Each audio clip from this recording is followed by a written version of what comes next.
오늘 이 마태복음 13장에 있는 이 말씀은 전체 내용이 비유의 내용으로 이게 가득 차 있는 말씀입니다. 주님께서는 왜 비유로 설교를 하셨을까? 비유로 말씀을 전가하셨을까 하는 거예요.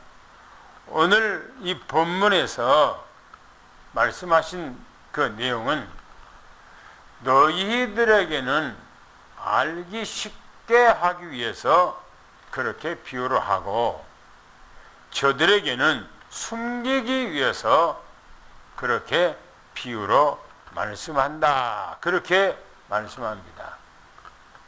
그래서 오늘 말씀은 비유 말씀인데 이 말씀이 두 가지 의미를 담고 있어요. 현실적인 우리의 삶에 대해서 말씀하고 있고요. 또 한 가지는 종말론적 세상 끝날에 있을 마지막 때를 비유로 거기다 담고 있어요. 두 가지가 거기다가 함께 담아서 말씀을 하고 있습니다. 그래서 오늘 1절부터 첫 번째 메시지는 1절부터 21절까지 그 메시지는 비유 메시지예요. 비유. 무슨 비유인가? 네 가지 비유에 대해서, 밭에 대해서 말합니다. 특별히 1절부터 9절까지는 씨 뿌리는 그 비유, 네 가지 밭에다가 씨 뿌리는 비유에 대해서 말씀합니다. 씨를 뿌리는데 길가에 떨어졌다, 돌밭에 떨어졌다, 가시밭에 떨어졌다, 옥토에 떨어졌다라고 그렇게 말씀해요. 제가 왜 이 말씀은 이렇게만 설명하는가? 밑에 반복적으로 나온 거기 때문에 오늘 여기서는 이렇게만 설명을 합니다. 근데 이제 두 번째 보면 10절부터 17절까지 그 말씀 속에 가보면 비유로 설명한 이유에 대해서 말씀하고 있어요. 한번 다 같이 10절부터 17절 말씀까지 읽어보겠습니다. 시작. 제자들이 예수께 나와 이르되 어찌하여 그들에게 비유로 말씀하시나이까? 대답하여 이르시되 천국의 비밀을 아는 것이 너희에게는 허락되었으나 그들에게는 아니 되었나니 무릇 있는 자는 받아 넉넉하게 되되 없는 자는 그 있는 것도 빼앗기리라. 그러므로 내가 그들에게 비유로 말하는 것은 그들이 보아도 보지 못하며 들어도 듣지 못하며 깨닫지 못함이니라. 이사야의 예언이 그들에게 이루어졌으니 일렀으되 너희가 듣기는 들어도 깨닫지 못할 것이요 보기는 보아도 알지 못하리라. 이 백성들의 마음이 완악하여져서 그 귀는 듣기는 둔하고 눈은 감았으니 이는 눈으로 보고 귀로 듣고 마음으로 깨달아 돌이켜 내게 고침을 받을까 두려워함이라 하였느니라. 그러나 너희 눈은 봄으로 너희 귀는 들음으로 복이 있도다. 내가 진실로 너희에게 이르노니 많은 선지자와 의인이 너희가 보는 것들을 보고자 하여도 보지 못하였고 너희가 듣는 것들을 듣고자 하여도 듣지 못하였느니라. 이 말씀은요, 비유로 말씀을 전가하는 그 이유에 대해서 주님이 설명하고 있어요. 예수님께서 비유로 설명하니까, 메시지를 전가하니까 제자들이 주님, 어찌해서 저들에게 비유로 이 말씀을 하십니까? 라고 그렇게 질문했어요. 저들은 누군가 하는 거예요. 복음을 깨닫지 못한 사람들에게 예수님께서는 비유로 설명했다 이겁니다. 천국의 비밀은 너희에게는 허락되었으나, 그렇게 말하고 있어요. 너희에게 허락되었으나 그들에게는 아니 되었나니, 그렇게 말해요. 여기서 그들이라고 하는 말은 바리새인들, 사두개인들, 제사장들, 장로들, 또 서기관들, 요 사람들에게는 감춰졌다, 이게 숨겨졌다는 거예요. 그러면서 보세요. 무릇 있는 자는 받아서 넉넉하게 되고 없는 자는 그 있는 것도 빼앗기리라 그랬어요. 아니, 갑자기 네 가지 밭에 대해서 설명하면서 주님께서는 왜 있는 자들은 무릇 더 받아서 넉넉하게 되고 없는 자들은 오히려 빼앗긴다는 거예요. 이 말은 무슨 말입니까? 이 말은 영적인 거예요. 무슨 영적인가? 영적으로 눈이 열리고 깨어 있는 사람들에게는 이 말씀을 받아서 더 풍성하고 더 은혜롭고 더 여유 있는 그런 삶을 산다, 그런 얘기입니다. 그러나 없는 자라고 하는 것은 깨닫지 못하는 사람, 아무리 복음을 전거해도 듣지를 못하는 사람을 들어서 지금 주님께서 비유로 말씀합니다. 그러면서 말하기를, 비유로 말한 것은 그들이 보기는 보아도 보지 못하고 그들이 들어도 깨닫지도 못하고 저들이 이사야 말씀이 성취되어졌다, 그렇게 얘기하고 있어요. 생각해보세요. 구약의 모든 선지자들은 메시아가 이 땅에 오신다고 선포했어요. 그런데 그 말씀을 가지고 평생 동안을 그 말씀을 보고 그 말씀을 애우고 그 말씀을 생각하고 그 말씀대로 살아간다고 하는 사람들이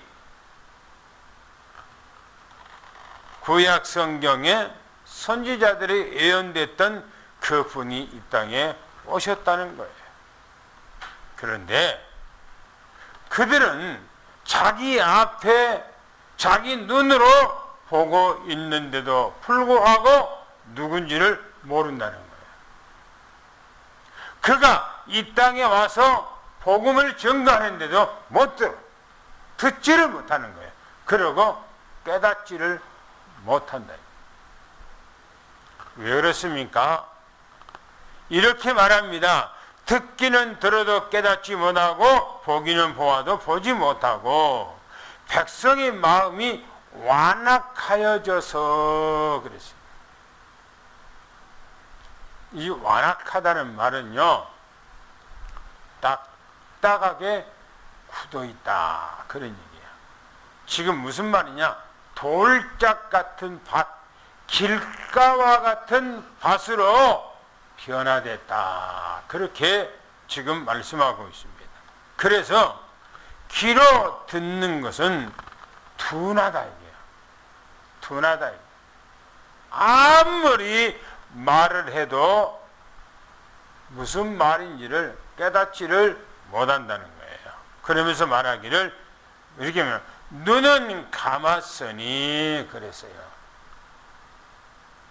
무슨 눈을 감았다 말인가?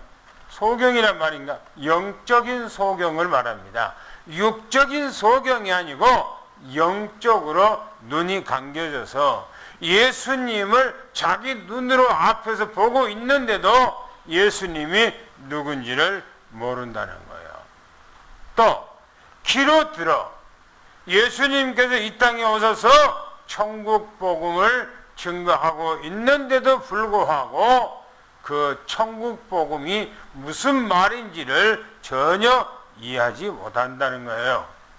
그러면서 이렇게 말합니다. 마음으로 깨달아 돌이켜 내게 고침을 받을까 두려워함이라.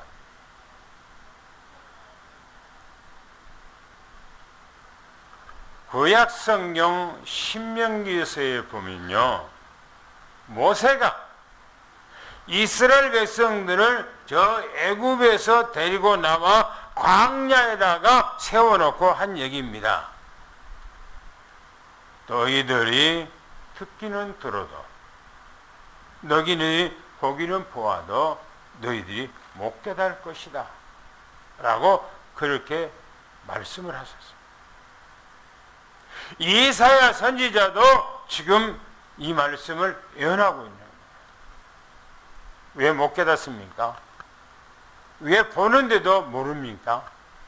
왜 듣는데도 무슨 소리인지 모릅니까? 그 말은 완전히 마음이 화인 맞은 것처럼 딱딱하게 굳어 있어요. 보세요. 그러나 너희는 눈은 봄으로 귀는 들음으로 복이 있다. 누구한테 얘기입니까? 제자들한테 하는 얘기예요. 제자들. 제사장, 서기관, 장로, 바리새인들, 사두개인들은 아무리 말을 해도 이해하지 못하는데 너희들은 눈으로 봄으로 예수님을 자기들의 눈으로 봄으로 예수님께서 천국 복음을 전가할 때 그 말씀을 들음으로 너희들은 복이 있다 그렇게 말하고 얼마나 복이 있는가? 너희 많은 선지자들보다 복이 있다다. 아니 구약의 선지자들이 얼마나 복이 있습니까? 생각해 보세요. 인류 역사 속에 하나님의 나라의 소식을 전가하는 이 구약의 선지자들이 얼마나 복이 있습니까? 그러나 예수님께서는 그 많은 선지자들보다 너희가 갑절이나 복이 있다는 거야. 왜 그렇습니까? 그들은 복음을 증거를 했지만은 자기 시대에 메시아가 와서 이 엄청난 구속 사역을 이루는 것을 자기 눈으로 보기를 원했는데 못 봤다는 거예요. 그런데 너희들은 나를 보고 내가 천국 복음을 증거하고 하는데 너희들은 듣고 깨달으니 너희들은 얼마나 복이 있는가 하는 거예요. 여러분 정말 여러분들에게는 하나님의 나라의 이 생명의 복음이 들려진 것을 감사하기를 축원합니다. 할렐루야. 세상하고 비교할 수 없어요. 1억 천금으로 어떻게 합니까? 여러분들이 세상에는 어마어마하게 돈 많은 사람들 우리나라의 1년 예산보다도 갑절이나 더 많은 돈을 갖고 있는 사람이 있다니까요. 우리나라의 예산이 1년에 700~800조예요. 700~800조. 그런데 한 사람이 700~800조가 아니라 1000몇조, 1000몇백조의 그런 돈을 가지고 있는 사람이 있다니까요. 그런 사람하고 여러분들이 아무리 그 사람들이 돈을 많이 가지고 있어도 복음을 못 깨달았다면 의미가 없는 거예요. 의미가 없는 거예요. 여러분들은 하나님 앞에 최고 복을 받았다는 사실을 축원합니다. 할렐루야. 복음을 깨달은 것보다 복이 있는 것이 없어요. 또 보겠습니다. 18절부터 23절에 밭에 대해서 얘기합니다. 4가지 밭에 대해서 얘기하고 있어요. 읽어보겠습니다. 시작. 그런즉 씨 뿌리는 비유를 들으라. 아무나 천국 말씀을 듣고 깨닫지 못할 때는 악한 자가 와서 그 마음에 뿌려진 것을 빼앗나니 이는 곧 길가에 뿌려진 자요 돌밭에 뿌려졌다는 것은 말씀을 듣고 즉시 기쁨으로 받되 그 속에 뿌리가 없어 잠시 견디다가 말씀으로 말미암아 환난이나 박해가 일어날 때에는 곧 넘어지는 자요 가시 떨기에 뿌려졌다는 것은 말씀을 들으나 세상의 염려와 재물의 유혹에 말씀이 막혀 결실하지 못하는 자요 좋은 땅에 뿌려졌다는 것은 말씀을 듣고 깨닫는 자니 결실하여 어떤 것은 100배, 어떤 것은 60배, 어떤 것은 30배가 되느니라 하시더라.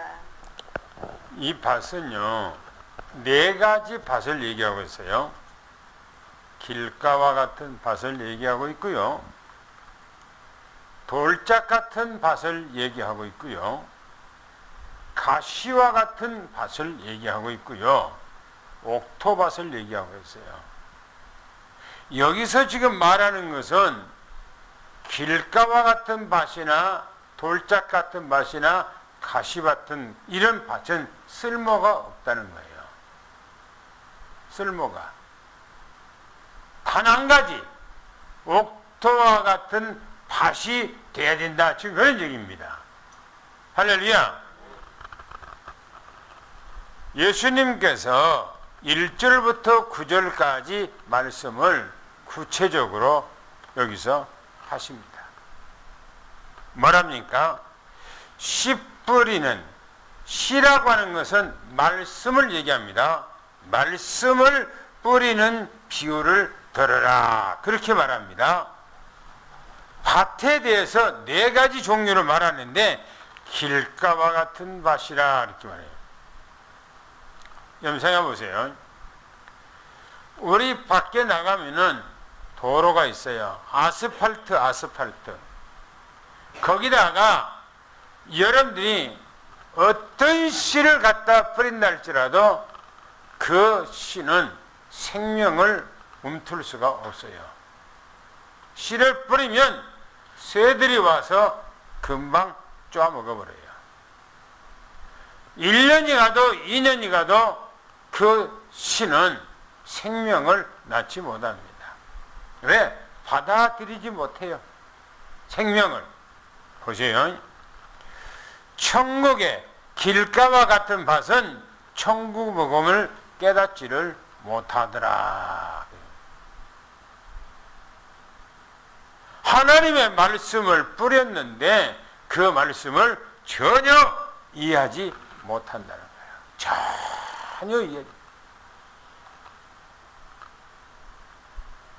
하나님의 말씀을 전거했는데 저 무슨 말씀이지? 왜 그렇게 못 깨닫는가? 이유를 얘기합니다. 악한 자가 와서 마음에 뿌려진 것을 먹어버렸다 그랬어요.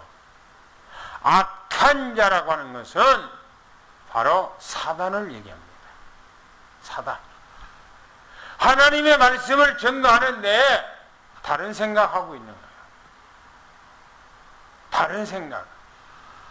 하나님의 말씀을 전가하고 있는데 염려 근심으로 가득 차 다른 생각을 하고 있는 거예요.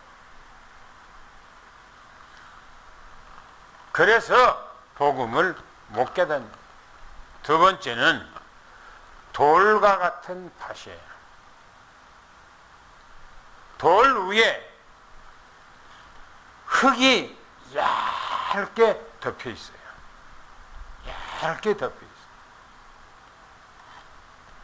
이 말은 그 사람 마음에 돌과 같은 마음으로 딱딱하게 굳어 있는데 위에 얇게 뭔가 덮여 있어요. 그래서 말씀을 전할 때 즉시 아멘으로 받는데요. 맞다. 아멘. 아멘. 그렇게 한다는 거예요. 그런데 뿌리가 내리지 못해. 왜? 흙이 깊이 있어야 되는데 내려가지 못해. 제가 몇 번 얘기했죠. 계적산에 올라가면은 여름에 이제 태풍이 불고 장마철에 나무가 한두 그루가 꼭 쓰러져 있어요. 그런데 그 쓰러져 있는 나무들은 뿌리가 없어요. 뿌리가 옆으로만 조금 있어요. 옆으로만. 깊이 밑으로 내려가야 되는데 못 내려갑니다. 하나님의 말씀을 듣는데 그 말씀이 내 안에 각인이 되고 뿌리가 내리고 체질화돼서 하나님의 말씀에 화가 되어야 되는데 그렇지 않는다는 겁니다. 여기서 말하기를 뭐라면은 환난이나 박해 조금 어려움이 있으면은 딱 넘어가 버린대요.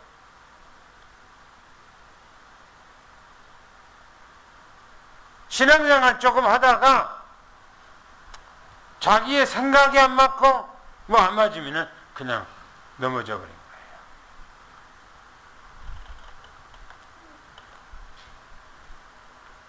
세 번째는요, 가시밭이요, 가시밭. 시골에서 농사진 사람들은 밭에 경계선으로 울타리를 해서, 울타리.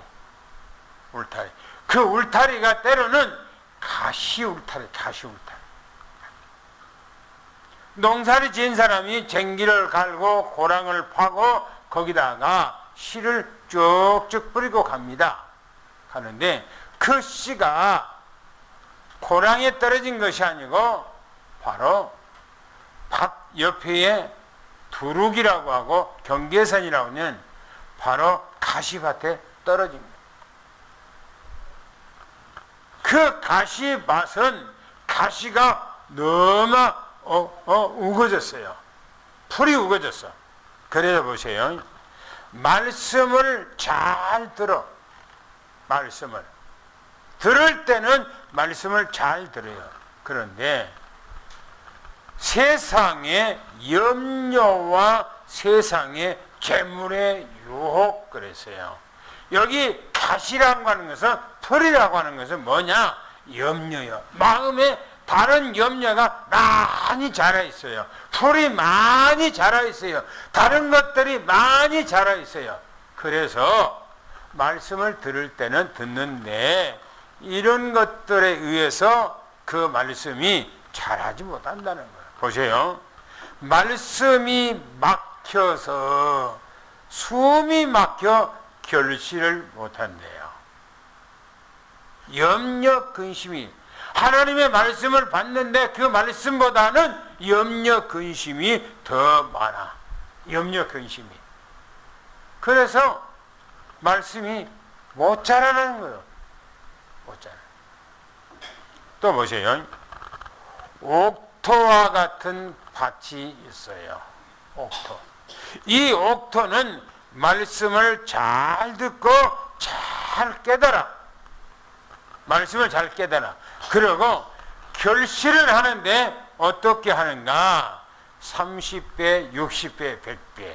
오늘 본문에는 100배, 60배, 30배의 열매를 맺는다. 그렇게 말합니다. 이 열매가 뭔가요? 무슨 열매를 말한가요? 갈라디아서 5장 22절, 23절에 성령의 9가지 열매를 맺는 것을 말합니다.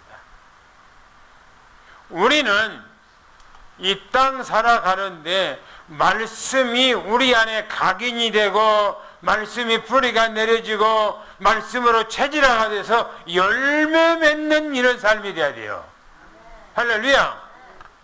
주님께서 원하는 것은 이거예요. 근데 보세요. 24절부터 30절까지 밭의 씨의 그 결말에 대해서 얘기합니다. 이거는 종말론적 의미가 이 안에 들어있어요. 종말론. 그것이 내 개인의 종말도 있지만은 세상 끝날에 있을 종말을 얘기하고 있어요. 한번 읽어보겠습니다. 시작. 예수께서 그들 앞에 또 비유를 들어 이르시되 천국은 좋은 씨를 제 밭에 뿌린 사람과 같으니 사람들이 잘 때 그 원수가 와서 곡식 가운데 가라지를 몇 더 뿌리고 봤더니 싹이 나고 결실할 때에 가라지도 보이거늘 집주인의 종들이 와서 말하되 주여 밭에 좋은 씨를 뿌리지 아니하였나이까? 그런데 가라지가 어디서 생겼나이까? 주인이 이르되 원수가 이렇게 하였구나. 종들이 말하되 그러면 우리가 가서 이것을 뽑기를 원하나이까? 주인이 이르되 가만두라. 가라지를 뽑다가 곡식까지 뽑을까 염려하노라. 둘 다 추수 때까지 함께 자라게 두라. 추수 때에 내가 추수꾼들에게 말하기를 가라지는 먼저 거두어 불사르게 단으로 묶고 곡식은 모아 내 곡간에 넣으라 하리라. 무슨 말씀이죠? 종말론적인 것이 들어있어요. 종말론적. 보세요. 천국은 좋은 씨를 자기 밭에다가 뿌린 사람과 같다. 그렇게 말하고 있어요. 농사진 것을 얘기하죠. 사람들이 잘 때 원수가 와서 곡식 가운데 가라지를 덧뿌렸다 그랬어요.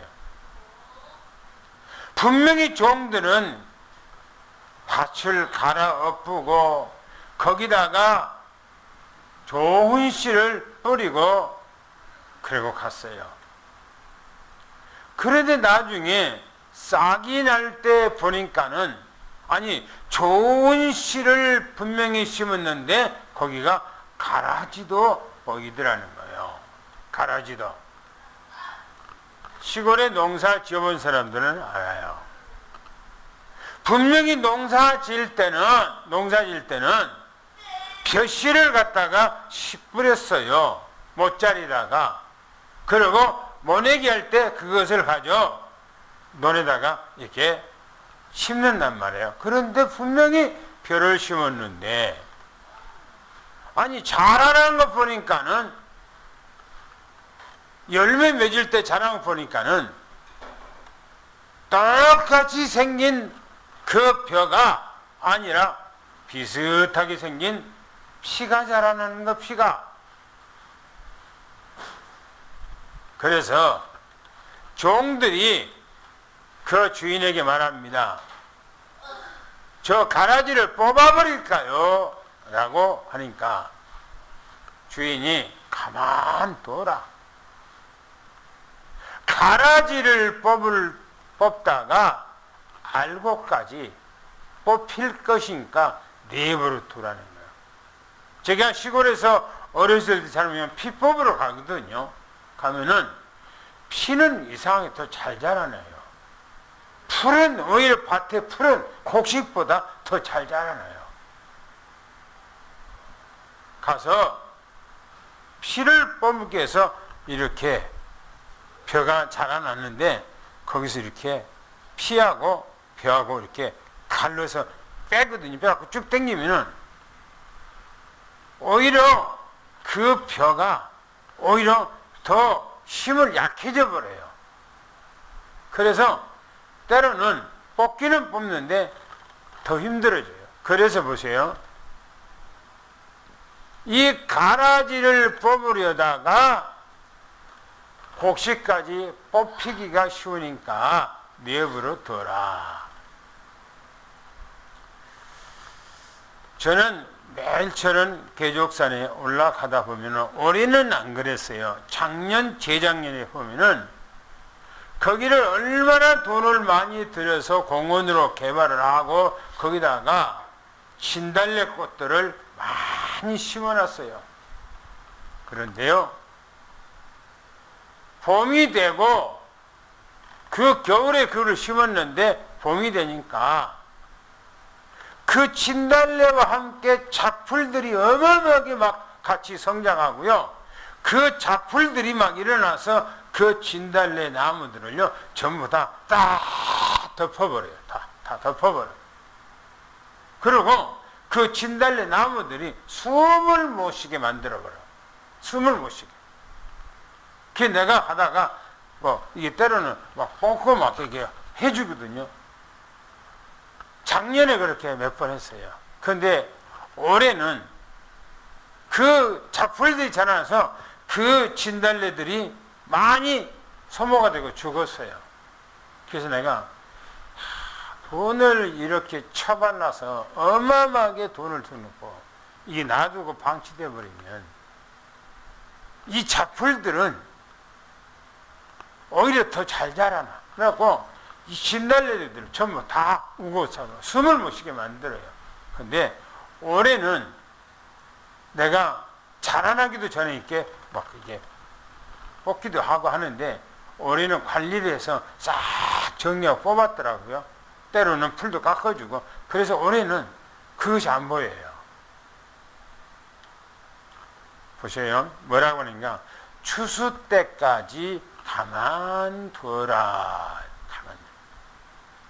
추수 때에 이 말은 종말적인 거예요. 마지막 때를 지금 얘기하고 있는 거예요. 추수 때에 추수꾼에게 말하기를 가라지를 먼저 불사르고. 뭔 말입니까? 환란이요, 환란. 환란. 환란 때에 이런 가라지들을 다 없애고 곡식을 모아서 곡간에 넣는다. 천년 왕국을 말하죠. 이 땅의 모든 사람들은 다 오늘 여기서 말하는 4가지 파단에 들어갑니다. 길가와 같은 밭이 있는가 하면 돌짝 같은 밭이 있고 가시와 같은 밭이 있고 옥토와 같은 밭이 있어요. 오늘 우리는 옥토와 같은 밭이에요. 할렐루야. 왜? 하나님의 말씀을 듣잖아요. 하나님의 말씀을 들으려고 하잖아요. 또 말씀을 들을 때 이해가 되잖아요. 이게 복이에요. 할렐루야. 최고 복이야. 그럼 두 번째 봅시다. 31절부터 50절까지 이 비유의 말씀을 한 까닭에 대해서 또 다시 다른 비유로 또 말씀을 하셔요. 한번 31절부터 33절까지 또 한번 읽어보겠습니다. 시작. 또 비유를 들어 이르시되 천국은 마치 사람이 자기 밭에 갖다 심은 겨자씨 하나 같으니 이는 모든 씨보다 작은 것이로되 자란 후에는 풀보다 커서 나무가 되매 공중의 새들이 와서 그 가지에 깃들이느니라. 또 비유로 말씀하시되 천국은 마치 여자가 가루 서말 속에 갖다 넣어 전부 부풀게 한 누룩과 같으니라. 보세요.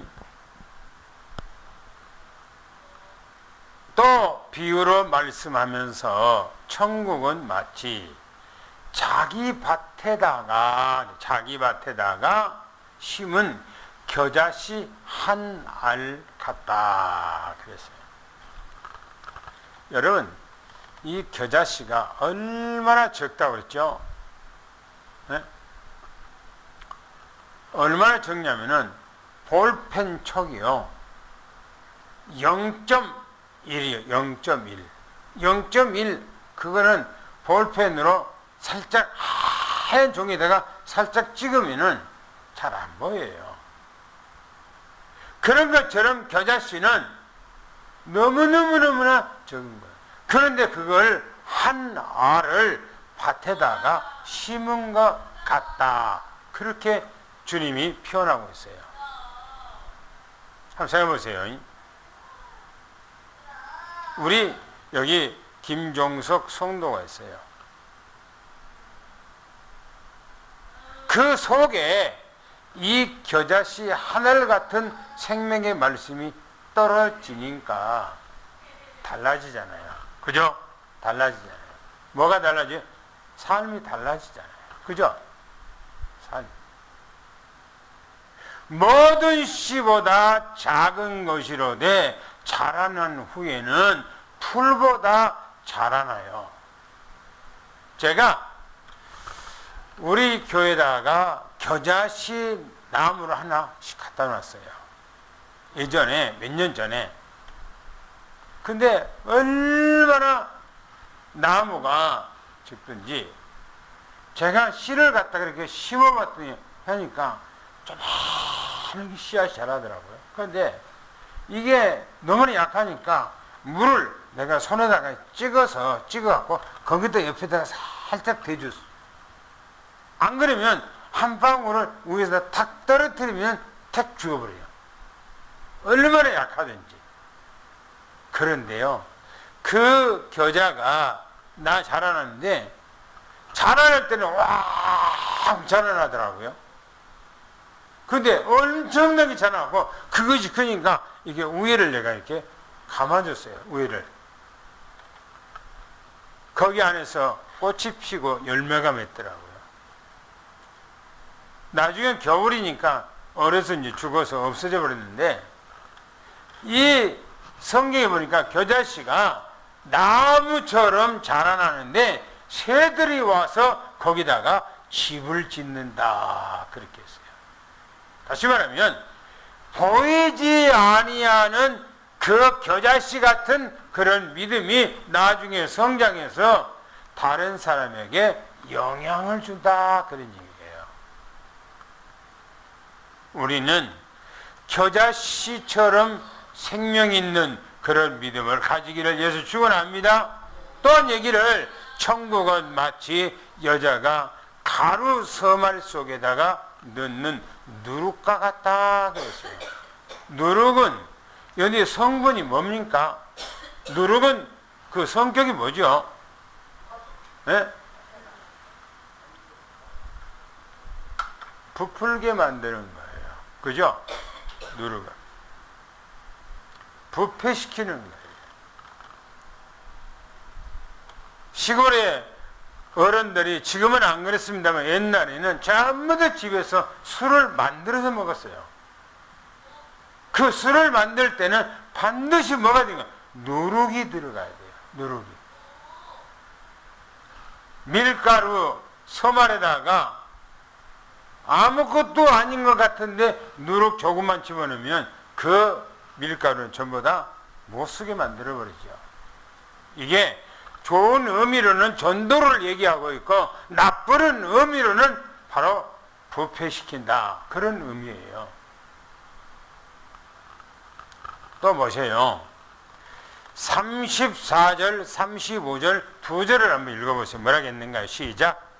예수께서 이 모든 것을 무리에게 비유로 말씀하시고 비유가 아니면 아무것도 말씀하지 아니하셨으니 이는 선지자를 통하여 말씀하신 바 내가 입을 열어 비유로 말하고 창세부터 감추인 것들을 드러내리라 함을 이루려 하심이라. 보세요. 선지자들로 하신 말씀을 이루게 하는데 창세로부터 감춰졌던 말씀을 다 드러내기 위해서 계시한다 이 말이죠. 한번 생각해보세요. 유대인들이 얼마나 생각이 잘못됐는지요. 왜 잘못됐습니까? 구약 성경에 있는 말씀이 전부 다 봉인됐어. 봉인. 그래서 그 말씀을 가지고 나름대로 인위적으로 자기 생각대로 풀어나가는 거예요. 그러다 보니까 잘못된 겁니다. 잘못된 거요. 그래서 잘못 해석하고 잘못 믿고 잘못 가르치니까 후대들이 전부 다 그 모양이 됐잖아요. 보세요. 시편 78편 2절에 보니까 내가 입을 열어 비유로 말씀하여 예로부터 감춰졌던 창세로부터 감춰졌던 모든 말씀을 다 드러내기 위한 거예요. 그러나 그 비유로 말씀한 것은 바로 저들에게는 감춰졌고 우리에게는 드러내기 위한 하나님의 계획인 것을 믿음이 축원합니다. 할렐루야. 세 번째 보겠습니다. 36절부터 50절까지 좀 빠른 속도로 읽어보시기 바랍니다. 시작. 이에 예수께서 무리를 떠나사 집에 들어가시니 제자들이 나와 이르되 밭의 가라지의 비유를 우리에게 설명하여 주소서. 대답하여 이르시되 좋은 씨를 뿌리는 이는 인자요 밭은 세상이요 좋은 씨는 천국의 아들들이요 가라지는 악한 자의 아들들이요 가라지를 뿌린 원수는 마귀요 추수 때는 세상 끝이요 추수꾼은 천사들이니 그런즉 가라지를 거두어 불에 사르는 것 같이 세상 끝에도 그러하리라. 인자가 그 천사들을 보내리니 그들이 그 나라에서 모든 넘어지게 하는 것과 또 불법을 행하는 자들을 거두어내어 풀무불에 던져 넣으리니 거기서 울며 이를 갈게 되리라. 그때 의인들은 자기 아버지 나라에서 해와 같이 빛나리라. 귀 있는 자는 들으라. 천국은 마치 밭에 감추인 보화와 같으니 사람이 이를 발견한 후 숨겨두고 기뻐하며 돌아가서 자기의 소유를 다 팔아 그 밭을 사느니라. 또 천국은 마치 좋은 진주를 구하는 장사와 같으니 극히 값진 진주 하나를 발견하매 가서 자기의 소유를 다 팔아 그 진주를 사느니라. 또 천국은 마치 바다에 치는 각종 물고기를 모는 그물과 같으니 그물에 가득함에 그 물가에 끌어내고 앉아서 좋은 것은 그릇에 담고 못된 것은 내버리느니라. 세상 끝에도 이러하리라. 천사들이 와서 의인 중에서 악인을 갈라내어 풀무불에 던져 넣으리니 거기서 울며 이를 갈리라. 아멘.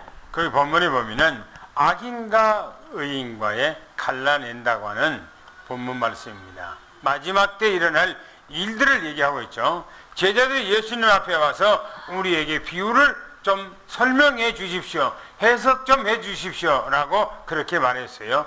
예수님께서 좋은 씨는 바로 인자요. 씨 뿌리는 자는 인자요. 예수님이라는 겁니다. 같은 세상이요. 좋은 씨는 천국의 아들들이래요. 여러분들은 좋은 씨로서 천국의 자녀들인 것을 축원합니다. 가라지는 뭐냐? 악한 자의 아들들이에요. 누굽니까? 하나님을 안 믿는 사람들을 말하고 있는 것입니다. 그래서 가라지는 누구냐? 원수막인데 추수 때는 세상 끝이래요. 그러니까 악한 자들, 하나님을 안 믿는 사람들은요, 이 사단마귀가 관리한다는 거예요.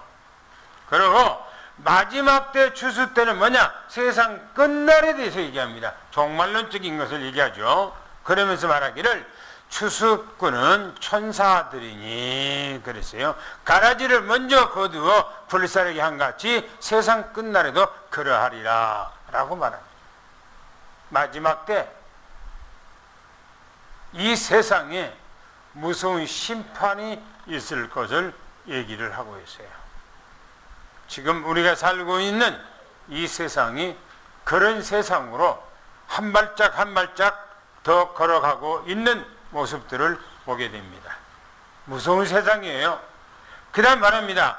이들을 풀무불에 넣으리니 이 말은요, 바로 환란에 7년 대환란에 무서운 풀무불에 집어넣고 나중에 지옥에다가 집어넣는데 거기서 울며 이를 갈게 되리라 라고 말합니다. 영원한 지옥으로 들어간다는 겁니다. 그때의 의인들은 아버지 나라에서 해와 같이 빛나는 천년왕국을 얘기합니다. 천년왕국 때에 구원받은 우리들은 영원한 하나님의 나라에서 왕권을 가지고 생활한다 이렇게 말합니다. 그러면서 비유로 말하기를 마치 감추인 보와 또 감추인 진주 각종 좋은 물고기에 대해서 비유로 말씀합니다. 마지막을 보겠습니다. 51절 58절까지 한번 마지막을 읽어보겠습니다. 시작. 이 모든 것을 깨달았느냐 하시니 대답하되 그러하오이다. 예수께서 이르시되 그러므로 천국의 제자된 서기관마다 마치 새 것과 옛 것을 그 곳간에서 내오는 집주인과 같으니라. 예수께서 이 모든 비유를 마치신 후에 그곳을 떠나서 고향으로 돌아가사 그들의 회당에서 가르치시니 그들이 놀라 이르되 이 사람의 이 지혜와 이런 능력이 어디서 났느냐? 이는 그 목수의 아들이 아니냐? 그 어머니는 마리아, 그 형제들은 야고보, 요셉, 시몬, 유다라 하지 않느냐? 그 누이들은 다 우리와 함께 있지 아니하냐? 그런즉 이 사람이 이 모든 것이 어디서 났느냐 하고 예수를 배척한지라. 예수께서 그들에게 말씀하시되 선지자가 자기 고향과 자기 집 외에는 존경을 받지 않음이 없느니라 하시고 그들이 믿지 않음으로 말미암아 거기서 많은 능력을 행하지 아니하시니라. 예, 51절 52절에는요 옛것과 새것에 대해서 얘기합니다. 비유로 말합니다. 곡간이라고 그러죠. 곡간. 이게 복음의 곡간을 얘기를 하는데 제자들의 마음을 말합니다. 새 것은 천국 복음 예수 그리스도를 얘기하고 있고요. 또 옛 것은 율법과 제사와 절기와 안식일을 얘기합니다. 그런데 이 율법과 절기와 제사와 안식일은 예수 그리스도의 그림자예요.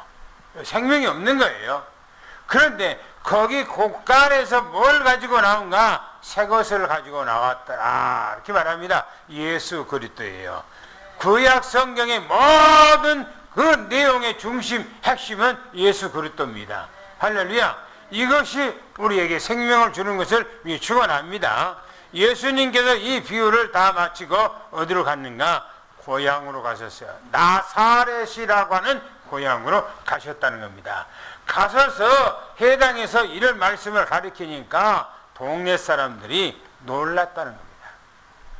왜 놀랐어요? 보세요. 이 사람의 지혜가 이런 능력이 어디서 났느냐? 목수의 아들이 아니냐? 이 말은요, 예수님은 어렸을 때부터 가난하게 자랐어. 어려운 환경 가운데 자라났어. 공부를 저 예루살렘에서 제사장이나 서기관들이나 장로들이나 그 사람들 배경과고 달리 예수님께서는 공부한 적이 없어요. 그래서 예수님한테 이 사람은 목수 아들이 아니냐, 그 말은요 무식한 자가 아니냐, 그런 얘기인 겁니다. 그러면서 말하기를 그 어머니는 마리아, 그 형제들은 야고보, 요셉, 유다, 그 누이 여자 동생들은 우리와 함께 있지 아니하냐라고 그렇게 얘기합니다. 다시 말하면 이 말은 비아냥거리는 거예요. 예수님을 하대하는 거예요. 예수님을 능력하는 거예요. 예수님은 누구십니까? 창조자, 전능자, 만군의 요 하나님, 할렐루야. 모든 지식을 깨뜨린 분이에요. 이 세상의 모든 지혜를 다 가지고 있는 분이에요. 지난주에 말입니다. 지난주에 뭐라고 했습니까? 솔로몬의 지혜를 듣고 싶어서 저 에티오피아에서 예루살렘까지 왔다는 겁니다. 그러나 나는 솔로몬보다 더 크니라 그렇게 말하잖아요. 예수님께서는 하나님이십니다. 전지전능하신 하나님, 할렐루야. 그리고 그 마을에서 예수님을 배척하니까 예수님께서는 그 곳을 떠났다 이렇게 말합니다. 오늘 말씀의 핵심은 뭡니까? 바로 비유예요. 비유의 내용은 뭡니까? 네 가지 밭이에요. 이 네 가지 밭에 대해서 우리는 옥토와 같은 온전한 밭이 되어서 하나님 앞에 최고 영광 돌리는 이 믿음의 사람들이 되기를 예수님으로 축원합니다. 할렐루야.